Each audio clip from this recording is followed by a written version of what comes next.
ஆன்மீக நண்பர்கள் அனைவருக்கும் அன்பு கலந்த வணக்கங்கள். இன்றைக்கு நாங்கள் ஆன்மீகம் சம்மந்தமான பதிவில் பார்த்தீங்கன்னு சொன்னால், பணவரவு அதிகரிக்க செய்ய வேண்டிய தானம் என்னன்னு சொல்லி பார்க்கலாமா வாங்க.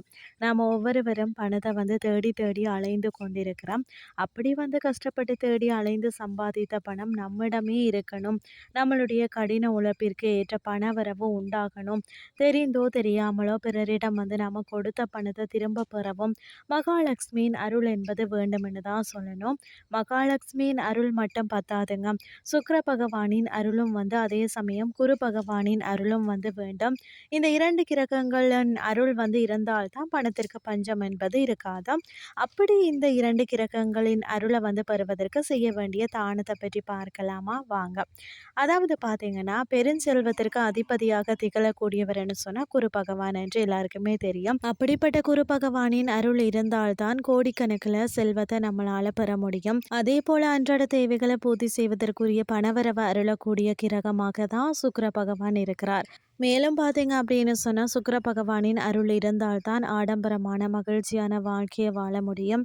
அதனால் ஒவ்வொருவருக்கும் குரு மற்றும் சுக்கிர அருள் பரிபூர்ணமாக வேண்டும். அதற்குரிய பரிகாரத்தை இப்பொழுது பார்க்கலாம்.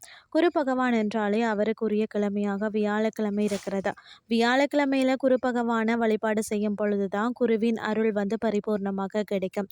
அதோடு மட்டுமில்லாமல் வியாழக்கிழமை தோறும் மஞ்சள் நிற ஆடை அணிவது, குரு பகவானுக்கு மஞ்சள் நிற வஸ்திரத்தை சாற்றுவது, மஞ்சள் நிற மலர்களை சமர்ப்பிப்பது, கொண்டைக்கடலையின் மேல் தீபம் ஏற்றி வழிபாடு செய்கிறது, கொண்டைக்கடலை ஊற வச்சு மாலையாக கோர்த்து குரு பகவானுக்கு சாற்றி வழிபாடு செய்கிறது.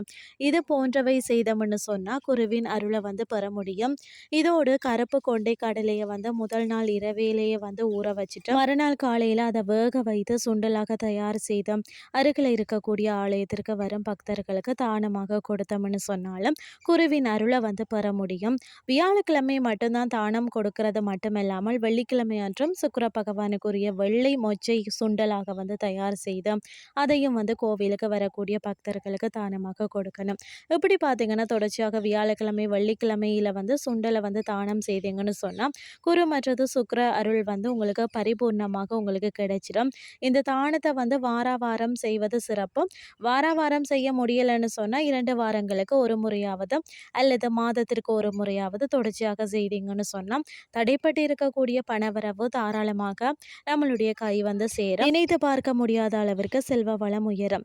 குரு மற்றும் சுக்கிர யோகத்தை பரிபூர்ணமாக பெற்று செல்வ செழிப்புடன் மகிழ்ச்சியான ஆடம்பரமான வாழ்க்கை வாழ்வதற்குரிய இந்த தானத்தை முழுமனதோடு செய்வோம் என்ற தகவலையும் கூறிக்கொண்டு இன்றைய ஆன்மீகம் சார்ந்த பதிவை நிறைவு செய்து கொள்கிறேன். இதே மாதிரி மற்றொரு ஆன்மீகம் சார்ந்த பதிவோடு உங்களை சந்திக்கிறேன். நன்றி.